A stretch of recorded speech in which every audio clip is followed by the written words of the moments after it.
நம்ம பிரைம் இந்த டிபேட்டுடைய பிரைம் என்னென்னா, எப்போ வேணுமானாலும் இந்த அரசு கவிழும் அப்படிங்கிறதுல இப்போ திமுக தரப்பு இப்படி சொல்லி திமுகவுடைய தலைவர் சொல்லியிருக்கிறார், முன்னாள் முதலமைச்சர் சொல்லியிருக்காரு. தாவேக தரப்புன்னு சொல்லியிருக்கேன், இது ஏதோ உள்நோக்கம் இருக்குது அப்படின்னு சொல்கிறாங்க. பதில் சார், உள்நோக்கெல்லாம் எதுவும் இல்லை. அவங்க 108 இடம் அன்னை எப்போ வந்து வெற்றி பெற்றாங்களோ அன்னையிலேருந்தே நம்ம பார்த்துட்டு வரோம். டிடிவி தினகரன் அவர்கள் ஆளுநர் மாளிகைக்கு செல்லுகிறார், எம்எல்ஏவை காணும் அப்படின்றாரு. ஒரு மணி நேரத்தில் திரும்பி அந்த எம்எல்ஏவை கூப்பிட்டு வந்து இங்கே தான் இருக்காரு, ஒரு ஃபோன் எடுக்கலன்னு சொல்கிறாரு. அதற்கப்புறம் ஆளுநர் மாளிகைக்கு போய் எல்லாம் சொல்லிட்டு வராங்க. வந்துட்டு சட்டமன்றம் வந்தோடனே 2 பேரும் ஆளுநர் மாளிகை 2 பேரும் போனோம். ஆமாம், 2 பேரும் போயிட்டு வந்துட்டு ஆளுநர் மாளிகையிலேருந்து அதுக்கப்புறம் சட்டமன்றத்துக்கு வர்றப்போ காமராஜ் அப்படியே ஒரு ஜம்ப் அடிக்கிறார், என்னை அவர் பார்த்து கொள்வார் அப்படின்றாரு. இதில் குதிரை பேரம் நடைபெற்று இருக்கிறது. குதிரை பேரம் நடைபெற்று இருக்கிறது. யாரு மூஞ்ச துவச்சிட்டு போனா சொன்னாரு, அதாவது அண்ணா செல்வண்ண, நீங்க பேசுறதுக்கு இது நேர்காணல் இல்ல, இது விவாதம். நான் பேசுற, நீங்க எவ்வளவோ பேசியிருந்தீங்க, நான் அமைதியா தான் உட்காந்துருந்தேன். நான் எடுத்து ஒரு வார்த்தை சொன்னா இந்த மாதிரி குறுக்குல வந்தீங்கன்னா நான் அப்புறம் உங்களை நான் பேச விட மாட்டேன். அதாவது குதிரை பேரம் குதிரை பேரம் நடைபெற்று இருக்கிறது. காமராஜர் ஆட்சியை கொண்டு வருவேன், காமராஜர் ஆட்சியை கொண்டு வருவேன், காமராஜே தூக்கின்னு வந்து ஆட்சி கொண்டு வந்திருக்கிறாங்க. குதிரை பேரம் நடைபெற்று இருக்கிறது. சான்று என்ன? அதுதான் இது காமராஜ். சான்று என்ன? சான்று தான் காமராஜ். காமராஜ் என்ன? எப்படி அமமுக இருப்பவர் எந்த ஒரு பிரதிபலனும் இல்லாத அங்க போயிடுவாரா? காமராஜ் அது நம்முடைய கணிப்பு தானே சார். இல்ல கணிப்பு இல்ல, நடக்கிற. சரி, நீங்களா சொல்லுங்க. அதிமுக என்பது இருக்குது. உங்களுடைய அதிமுகவில் இருந்து அதிமுகல விஜய் அவர்கள் சந்திக்க வேண்டும் என்றால் பொதுச் செயலாளராக இருக்கக்கூடிய எடப்பாடி பழனிசாமி தான் போய் சந்தித்திருக்கணும். ஏன்னா திமுக தலைவர் வந்து சந்திக்கிறார், தலைவர்களை சந்திக்கிறார். ஏன் எடப்பாடி பழனிசாமி விட்டுட்டு சி.வி. சண்முகம் வீட்டுக்கு எதுக்கு போறாரு? அப்ப இவருக்கு ஆதரவு அளிக்கக்கூடிய இவருடைய குதிரை பேரத்திற்கு யாரெல்லாம் வந்து வழி வந்திருக்கிறாங்களோ அவர்களுக்கு அவங்க செய்தா நான் அடிப்பேன்னு சொல்லிட்டு சி.வி. சண்முகம் வீட்டுக்கு போனதுக்கான வந்து நோக்கம் என்ன? அதுக்கு காரணம் வந்து அமைச்சர் நிர்மல்குமார் சார். செல்வம் சார், நான் வரேன், கொஞ்ச நேரம் அவங்க பேசட்டும், நம்ம மீண்டும் உங்ககிட்ட வரேன். அமைச்சர் நிர்மல்குமார் வந்து மதுரை விமான நிலையத்தில் அதுக்கு ஒரு தெளிவான ஒரு விளக்கத்தை கொடுத்துருந்தேன், நீங்கள் பார்த்துருப்பீங்க நான் நம்புகிறேன். அவர் என்ன சொல்லியிருந்தேன்னா, சில பிரச்சனைகள் அங்கே இருக்கிறது, சில நேரத்திலும் சில தலைவர்களை சந்திக்க முடியாது, மற்ற எல்லா தலைவர்களும் சந்திக்கிறாங்க, அவங்க ஒரு விருப்பம் தெரிவிச்சிருந்தாங்க, அதன் அடிப்படையில் போய் முதலமைச்சர் சந்திச்சுட்டு வந்தாருன்னு சொன்னார். இப்போ சொன்னதுக்கு அப்புறமும் நீங்கள் குதிரை பேரம் இருக்கிறது ஒரு உள்நோக்கம் கற்பிக்கிறதா? இன்னைக்கு காலையில் ஜோலார்பேட்டை சட்டமன்ற உறுப்பினர் முன்னாள் அமைச்சர் சி.வி. சண்முகத்திற்கு ஆதரவாக அவர் வந்து அவர்களுடைய டீம்ல யார் இருந்தாரோ அவர் சொல்றாரு, தாவேகா தரப்பில் 10 அமைச்சர்கள் பதவி தருவதாக சொன்னார்கள். நாங்க இபிஎஸ் கிட்ட போய் சொன்னோம், அவர் அதை ஏத்துக்கல. சொன்னதாக சொன்னார்கள் சொன்னார். நீங்க திருத்தற அதுதான் 10 அமைச்சர்கள் அதாவது சொன்னதாக சொன்னார்னு சொல்றாரு. அப்படி இருந்தால் கூட 10 அமைச்சர்கள் தரேன்னு தாவேகா வந்து இது வந்திருக்கிறதுனால தான் அவர் அங்க போய் சொல்றாரு அப்படின்னு யார் சொல்லியிருக்கா? கே.சி. வீரமணி சொல்லியிருக்காரு. இல்ல, அவர்கிட்ட யார் சொல்லியிருக்கா? யார் சொல்லியிருக்கா சொல்லுங்க. இல்ல, அவரை சொன்னதா கே.சி. வீரமணி இன்னைக்கு மார்னிங் வந்து சொல்றாரு, நாங்கள் வந்து எடப்பாடி பழனிசாமியோட தலைமைக்கு கீழே தான் இருக்கிறோம், எங்களை இந்த மாதிரி சொல்லி அழைச்சாங்கன்னு சொல்லியிருக்காரு. எஸ்பி வேலுமணியும் அதுதான் சொல்றாரு. சி.வி. சண்முகம் சொல்லி எங்க பொதுச் செயலாளர் தான் அவர் அட்ரஸ் பண்றாரு. அதுல எந்த மாற்றம்? அப்போ பொதுச் செயலாளர் கீழே இருக்கிறவங்க பொதுச் செயலாளர் ஒரு கொறடாவை நியமித்து அவருக்கு எதிராக நம் இது வாக்களிக்க வேண்டும் என்று சொல்லியும் அவருக்கு ஆதரவாக வாக்களிப்பது என்பது எந்த மாதிரியான முறை? இவர்கள் ஒன்னே ஒண்ணுதான், சின்னம்மான்னு சொல்லிட்டு இவங்களை சசிகலா சொன்னாங்க. இப்ப சின்னம்மா வந்து இன்னொன்னு உருவாயிடுச்சு, லீமா ரோஸ்ன்னு சொல்லிட்டு. அவர்கள் நடத்துகிற லாட்டரி பணத்தை வைத்து இன்றைக்கு விலைக்கு வாங்கி இருக்கிறார்கள். இதில் குதிரை பேரம் நடைபெற்று இருக்குது. அதே மாதிரி இன்னொரு விஷயம், குதிரை பேரம் நடைபெற்று இன்றைக்கு இந்த ஆட்சி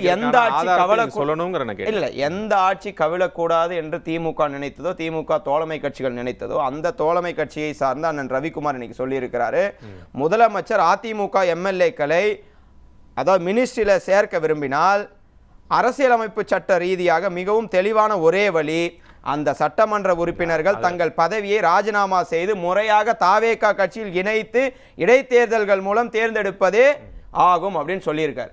அப்போ நீங்க நடத்திய குதிரை பேரத்தை கண்டித்து அண்ணன் ரவிக்குமாரே சொல்லியிருக்காரு, இது முறை அல்ல, நீங்க அதிமுக இருந்து பிரிச்சு கூட்டு வந்து இங்க மினிஸ்ட்ரி கொடுத்து இங்க உட்கார வைக்கலான்றது முறை அல்ல, உங்களுக்கு வேண்டுமானால் தாவேகால சேர்த்து கொண்டு நீங்க போங்கன்னு சொல்றாங்க. அப்போ இது மாதிரி அவர்களாக வந்து அவர்களாக ஆதரவு கொடுக்கிறார்களா? தாவேகா ஆளும் அரசு, தாவேகா அரசு அது போய் அவங்களை வேணும்னு சொல்லி கூப்பிட்டு வந்து தங்களுக்கு ஆதரவு கொடுக்கணும். சரி சார், குதிரை பேரம் நடக்கல. அக்கா பிரேமலதா கேட்டாங்க, யார் அந்த முகத்தை மூடி சென்ற நபர்? நீங்க அதுக்கு பதில் சொல்லாம நீங்க இன்னும் நடிகராகவே வாழ்றீங்களே.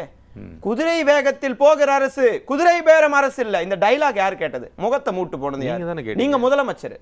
முதலமைச்சர் எதிர்க்கட்சியில இருக்கிற அக்கா பிரேமலதா கேக்குறாங்க, முகத்தை மூடி சென்ற நபர் யார்? இதுதான் கேள்வி. நீங்க என்ன சொல்லணும்? அந்த பேரை சொல்லணும். அவங்க அதுக்கு நீங்க வராத டைலாக் வந்து சொல்லிட்டு போனா இல்ல ரஜினி, அவங்க அதுக்கு முன்னாடி இன்னொரு வார்த்தையும் சொன்னாங்க. இதில் குதிரை பேரம் நடைபெற்றிருக்கிறதோ என்ற சந்தேகம் இருக்கிறது, அதனால அதை தெளிவுபடுத்த வேண்டிய பொறுப்பு வந்து முதலமைச்சருக்கு இருக்குன்னு சொல்றாங்க. அதை தெளிவுபடுத்தலையே சார். தெளிவுபடுத்தின இது குதிரை பேர அரசு இல்ல சார். இல்ல we சார், want சார் நீங்க குற்றச்சாட்டு வைக்கிறீங்க. நீங்க குற்றச்சாட்டுகளை அவங்க கிட்ட பதில் சொல்லணும்னா என்ன சார் அர்த்தமா இருக்கு? முகத்தை மூடிட்டு போன நபரை கேட்டா இது குதிரை பேரம் அல்ல, இது குதிரை வேகம்னு வந்து டைலாக்கா கேக்குறோம். முகத்தை மூடி சென்ற நபர் யார்? அதற்கான தேவை என்ன? நீங்க சிவி சண்முகத்தை போய் சந்தித்ததற்கான தேவை என்ன? இதெல்லாம் பாக்குறப்போ இந்த ஆட்சி இப்படியே சென்றால், இது போன்ற கட்சிகளை உடைத்து தன் பக்கம் இருக்கக்கூடிய வேலைகளை செய்தால் இந்த ஆட்சி கவிழ்க்கப்படும் கிடையாது, கவிழும். ஏன்னா உங்களுக்கு ஆதரவு தந்த எப்படி சார் இல்ல உங்களுக்கு ஆதரவு தந்த தோழமை கட்சிகளே புலம்புகிறது, இவர்களுக்கு என்னடா இப்படியெல்லாம் நடக்குதே அப்படின்னு தெளிவுபடுத்துறீங்க. கவிழும்னா எப்படி கவிழும்? ஒன்னு ஆதரவு கொடுத்த கட்சிகள் தங்களை வந்து தங்களுடைய நிலைப்பாட்டில் விலக்கிக் கொள்ளணும். அப்படி இருந்தால் தான் கவிழும். இல்லைன்னா கவர்னர் ரூல் ஏதோ ஒன்று இம்போஸ் பண்ணுறதுக்கு வாய்ப்பு இருக்கணும். அது ரெண்டு நடந்தால் மட்டும்தான் இது கவிழ்றதுக்கான வாய்ப்பு இருக்குது. இல்லை ஊழல் குற்றச்சாட்டோ மற்ற குற்றச்சாட்டோ நிரூபிக்கப்பட்டு எலெக்ஷன் கமிஷன் வந்து டிசைட் பண்ணணும். அப்படி ஏதாவது சூழல் இருக்கா? ஆமா சார், சூழல் இருக்கு. கடந்த 4 நாட்கள்ல இவர்கள் ஏகப்பட்ட விஷயத்துல உட்பட்டு இருக்கிறாங்க. திருத்துறைப்பூண்டியில நேத்து 160 லாட்டரி சீட்டுகள் பிடிக்கப்பட்டிருக்கிறது. 2,43,700 பணம் பறிமுதல் செய்யப்பட்டிருக்குது. லாட்டரி இன்னைக்கு தமிழ்நாட்டுக்குள்ள வந்திருக்கு. அப்படி ஆமா, திருத்துறைப்பூண்டியில நேற்றைக்கு செய்தி. அது நேற்று செய்தி, இன்னைக்கு தான் தமிழ்நாட்டுக்குள்ள வந்திருக்குன்னு சொல்றீங்க. ஆமா, தமிழ்நாட்டுல இட்ஸ் கம்ப்ளீட்லி ப்ராஹிபிட்டட். இங்க வந்து இங்க வந்து தடை விதிக்கப்பட்டிருக்கு. எனக்கு தெரியும். எந்த குடும்பம் குடும்பாட்சின்னு சொல்லிட்டு இன்னைக்கு மார்டின் குடும்பம் தமிழ்நாட்டை ஆளக்கூடிய நிலைக்கு இன்றைக்கு தமிழ்நாடு தள்ளப்பட்டிருக்கிறது என்றால், இப்படியே தொடர்ந்தால் நிச்சயமாக இந்த ஆட்சி கவிழும் என்பதுதான் நாங்கள் வந்து இதா சொல்றோம் சார். இவர்கள் கேண்டிடேட் அப்படியே ஒரு பிம்பத்தை கட்டமைக்கிறாங்க. நாங்க ஒண்ணுமே இல்லாத வந்து நேற்று ராஜ்மோகன் பேசுறாரு, எனக்கு அதாவது வீட்டு வாடகை கூட எனக்கு காசு இல்லாம இருந்தேன், என்ன அமைச்சர் ஆக்கியிருக்காரு. இன்னைக்கு அவருடைய சொத்து மதிப்பு எடுத்து பார்த்தா 2 கோடி ரூபாய் சொத்து இருக்கு. அன்னைக்கு அவரு தான் ஒருத்தர் செருப்பு இல்லாத வந்துட்டு என்கிட்ட செருப்பே இல்லை, நான் வந்து பேருந்துல தான் வரேன்னு சொல்லிட்டு அவருக்கு 3 கோடி ரூபாய் சொத்து இருக்கு. இவர்கள் இப்படி மக்களிடம் போய் சென்று ஏமாற்று வேலை செய்து வாக்குகளை வாங்கிவிட்டு இப்போதுதான் அவங்களுடைய உண்மை முகம்லாம் மக்களுக்கு தெரிய வருது. மக்கள்லாம் அந்த வார்த்தை இன்னும் தெளிவுபடுத்தினீங்க. நான் இதெல்லாம் உங்களுடைய குற்றச்சாட்டு, நான் அது வந்து நீங்க முன் வைக்கிறீங்க, ஏற்காம இருக்கிறது அவங்களுடைய விருப்பம்.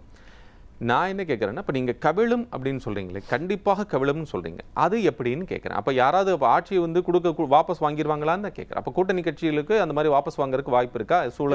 சூழ்நிலை வந்து எடப்பாடி பழனிசாமி ஒரு பக்கம், ஓகே, அதாவது இவர்கள் ஆதரவாக வாக்களித்தது தவறுன்னு சொல்றாரு. சரி, ஓகே. இன்றைக்கு தோழமை கட்சிகளாக இருக்கக்கூடியவர்கள் அவர் வாக்களித்து 2 நாள் அந்த ரத்தன் பண்டித்ன்றவர் ஒருத்தரை போட்டு அவர்களே வந்து கண்டித்து அதுக்கப்புறம் நீங்க வந்து வாபஸ் பெற்றீங்க. நீங்க ஃபர்ஸ்ட் போட்ட ஜிஓவே வந்து நீங்க வந்து இதை ரிவோக் பண்ற அளவுக்கு வந்துட்டீங்க. அப்போ நீங்கள் செய்கிற ஒரு முயற்சியும் உங்களுக்கு ஆதரவளித்த கட்சிகள் ஏன் நம்ம இவர்களுக்கு ஆதரவளித்தோம் என்ற நிலைக்கு தள்ளப்படுறீங்க. அவங்க அந்த மனநிலைக்கு வந்து அவங்களே வாபஸ் வாங்கிடுவாங்க. மனநிலைக்கு தாவேகா இன்றைக்கு இழுத்து சென்று இருக்குது. அதே மாதிரி 107 எம்எல்ஏக்கள் அண்ணா சொல்ற 107 எம்எல்ஏக்கள் சிங்கிள் லார்ஜஸ்ட் பார்ட்டின்னு சொல்லிட்டு அவர்களில் 41 பேர் மீது கிரிமினல் வழக்கு இருக்கு, 19 பேர் மீது கடுமையான குற்ற வழக்குகள். உடனே அவர் சொல்லுவாரு திமுகவினர் மீது இல்லையா? திமுகவினர் மீது இருக்கும். போராட்டங்களில் கலந்து கொண்டு எதிர்கட்சியாக போராட்டங்களிலிருந்து கலந்து கொண்டு இருங்க சொல்லி முடிச்சிடறேன். கலந்து கொண்டு பெற்றவா இது இவர்கள் யாரும் போய் இப்போ களத்துல இறங்கி மக்களுக்காக போராடிய நபர்கள்லாம் இல்ல. அப்போ இப்படிப்பட்ட ஒரு வேட்பாளர்களை முன்னிறுத்தி இந்த மாதிரி ஒரு பிம்பத்தை கட்டமைத்து வாங்கிய வாக்குகள் இன்றைக்கு மக்கள் உணர தொடங்கி இருக்கிறார்கள். நாம வந்து சினிமாவை நம்பி இவர்களுக்கெல்லாம் வாக்களித்துட்டோமேன்னு மக்கள் எல்லாம் யோசிக்க தொடங்கி இருக்கிறார்கள். ஆனா செல்வன் வாக்களித்தவர்களை நாம் கொச்சைப்படுத்த வேண்டாம். சினிமாவை நம்பி வாக்களித்தாங்களா அப்படிங்கிற அந்த வார்த்தை பயன்படுத்த என்னுடைய ஸ்டாண்ட்ல கரெக்டா தான் இருக்கேன். மக்கள் வந்து உணர தொடங்கி விட்டார்கள். இவர்களுக்கு ஏன் நாங்கள் வாக்களித்து விட்டோம் என்று. அது நீங்க சொன்னது நான் ஏற்கிறேன். ஆனா சினிமாவை நம்பி நாம் கொடுக்கறோம்ங்கிறது சரியானது இல்லைங்கிற நான் சரிப்படுத்துறேன். ரஜினி ப்ளீஸ். சார், பதவி ஏற்று விட்டார், பெரும்பான்மையை நிரூபித்து விட்டார். இன்னும் ஒரு முதல்வராக அவருடைய பணியை தொடங்கவில்லை. ஏன்னா சட்டமன்றம்னா எதுக்குன்னா, சட்டமன்றம் கேள்விக்கு பதில் சொல்லணும், அதாவது கேள்வி கேட்டா பதில் சொல்லணும். ஓகே. நான் கேள்வியை மட்டும் கேட்டுப்பேன், பதில சட்டமன்றத்துக்குலாம் சொல்ல மாட்டேன். வீட்டுக்கு போயிட்டு பொறுமையா ஒரு அறிக்கையா விடுவேன்றது அது முதல்வருக்குரிய தகுதி கிடையாது. நீங்க சட்டமன்றத்துல கேள்வி கேட்டா சட்டமன்றத்துல பதில் சொல்லணும். அது ஒரு பாயிண்ட் சார். அதுக்கப்புறம் அவர் தான் சொன்னாரு, ஆட்சிக்கு வந்தவுடன் 2500 பெண்களுக்கு தரப்போறோம்னு சொன்னார். இன்னைக்கு 1000 ரூபாய் போட்டிருக்காரு. திமுக அரசில் என்னென்ன திட்டங்கள் தொடர்ந்ததோ அது அப்படியே இந்த அரசிலும் தொடர்வது என்பது எந்த மாதிரியான தெரியல. உங்களுக்கு சேஞ்ச் வேணும்னா மக்கள் உங்களுக்கு வாக்களிச்சிருக்காங்க. நீங்க 2500 தரேன்னு சொன்னது எங்க? 6 சிலிண்டர் தரப்போறோம்னு சொன்னீங்க, அது எங்க? அதுக்கான கேள்விக்கான பதிலை இன்று வரை விஜய் அவர்கள் சொல்லவில்லை. அதெல்லாம் மக்களுக்கு தெளிவுபடுத்தணும். அதே மாதிரி அண்ணன் சொல்றாரு போட்டோகிராஃபர் அவருடைய உதவியாளர் வேலையை அவர் செய்யறார். அப்படி கேட்கணும்னா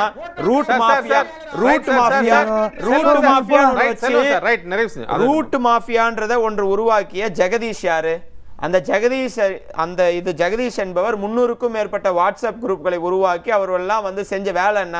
நீங்க அதை பேசினா இதையும் பேசணும். அதே மாதிரி இந்த மாதிரி விஷயங்கள் எல்லாம் சொன்னது ஒண்ணு, இன்றைக்கு செய்யாமல் போயிருக்கிறது. அதே மாதிரி நீங்க எப்படி ஆட்சிக்கு அவ்வளோ அப்படிலாம் சொல்லிட்டு வரீங்க. இன்னைக்கு இன்பதுரை ஒரு பதிவு போட்டிருக்காரு சார். நாடாளுமன்றத்தில் 1993 நம்பிக்கை வாக்கெடுப்பில் வெற்றி பெற்ற குதிரை பேரம் மூலம் எம்பிக்கள் ஆதரவை குறுக்கு வழியில் பெற்ற அன்றைய பிரதமர் நரசிம்மராவ் பூட்டா சிங் ஆகியோர் மீது சிபிஐ வழக்கு பதிவு செய்தது போன்று விஜய் மீதும் பதிவு செய்யப்படும் அப்படின்னு சொல்லியிருக்காரு. அதனால இது மாதிரியான எல்லா வழிகளிலுமே செல்வண்ண உங்களுக்கு பணியூர் போக முடியாது. நீங்க அதான் கத்தி பார்த்தாலும் பணியூர்ல விஜய் உங்களுக்கு கதவு தந்து வாங்க கட்சியில சேரலாம் சொல்ல போறது கிடையாது. நீங்க இப்படியே கத்தின்னு இருக்கலாம். நீங்க எந்த கட்சினே தெரியாது. நீங்க ஒரு நாள் பாஜக பேசுவீங்க, இன்னொரு நாள் தாவேக்காக பேசுவீங்க. இருக்கட்டும், அது அவரே நிலைப்பாடு. நான் பேசுறேன் எதுக்கு அவர் குறுக்கால வராரு? நான் பேசுறேன்னா எப்ப நான் பேசினாலும் ஃபர்ஸ்ட் ரவுண்ட் ஆகட்டும், 2வது ரவுண்ட் ஆகுது, எப்ப பார்த்தாலும் குறுக்கால வந்தா எனக்கான நேரம் என்னாகுது. அதே மாதிரி அதாவது கீர்த்தனான்ற ஒரு அமைச்சர் பேசுறாங்க. இதுவரையில் வரலாற்றிலே வெள்ளை அறிக்கை தமிழ்நாட்டில் வெளியிட்டதே இல்லைன்னு சொன்னாங்க. 2001 அம்மையார் ஜெயலலிதா அவர்கள் வெளியிட்டார்கள். 2021 அண்ணன் பிடிஆர் பழனிவேல் தியாகராஜன் அவர்கள் வெளியிட்டார்கள். வரலாறே தெரியாதவர்கள் இன்றைக்கு ஒரு மினிஸ்டர் பதவியில் உட்கார்ந்து இருக்கிறாங்கன்னா இவர்களை மக்கள் எப்படி ஏற்றுக்கொள்வார்கள்? இவர்களை மக்கள் அந்த கீர்த்தனா அவர்களே மாற்றுத்திறனாளிகளை பற்றி இழிவாக பேசி மன்னிப்பு கேட்டு. ஆனா ஆட்சிக்கு 1 மாசம் 2 மாசம் கழிச்சு இந்த மாதிரி தவறு நடந்தா பரவாயில்ல சார். ஆட்சிக்கு வருவதற்கு முன்பாகவே ஒரு சட்டமன்ற உறுப்பினர் பட்டாக்கத்தில வெட்டுறாரு, கேக் வெட்டுறாரு. இதெல்லாம் இன்னும் அராஜகம் போகும்போது அது இன்னும் டீப்பா போவதற்கான வாய்ப்பு இருக்கு இல்லையா? தவறுகள் சொல்லுகின்ற போது திருத்திக் கொள்கிறார்கள் என்பது சுட்டிக்காட்டப்படும் போது எடுத்துக்கொள்வது என்பது இல்லை. அவர்கள் அடிப்படை அறிவே இல்லாத இருக்கிறார்கள். அடிப்படை சார் இதெல்லாம் ஒரு காமன் சென்ஸ் சார். நீங்க பட்டாக்கத்தில கேக் வெட்டக்கூடாதுன்றது ஒரு 10th படிக்கிற பையனுக்கும் தெரியும். பட்டாக்கத்தில கேக் வெட்டக்கூடாதுன்னு அதை ஒரு சட்டமன்ற உறுப்பினர் செய்கிறார். மது ஒழிப்புன்னு சொல்லிட்டு தஞ்சாவூர்ல கண்ணுக்குட்டி தேடி வேணா ஏதோ ஒரு பாட்டு போட்டு அதெல்லாம் இல்ல இப்போ இருங்க ஆடி இருக்காங்க சரக்கு பாட்டில் வச்சு ஆடி. இதெல்லாம் பழைய வீடியோ வந்தா வீடியோ வந்தது யாரு? அப்போ இப்படிப்பட்ட நபர்களை வைத்துக்கொண்டு நான் 717 மதுக்கடைகளை மூடிவிட்டேன் என்று ஸ்டிக்கர் ஒட்டுவதில் எந்த பிரயோஜனமும் இல்லை. திராவிட முன்னேற்ற கழகம் இதே மாதிரி 500 கடைகளை மூடி இருக்கிறது மக்களுக்காக. இன்னமும் இது சர்க்கார் படம் கிடையாது, இது தமிழ்நாடு அரசு என்பதை முதல்வர் விஜய் அவர்கள் புரிந்து கொள்ள வேண்டும். Right sir. Selvam sir, right points taken sir. Right sir. Selvam sir, மதுபான ஆலையினுடைய அதிபர்கள் சார். Selvam sir, please sir.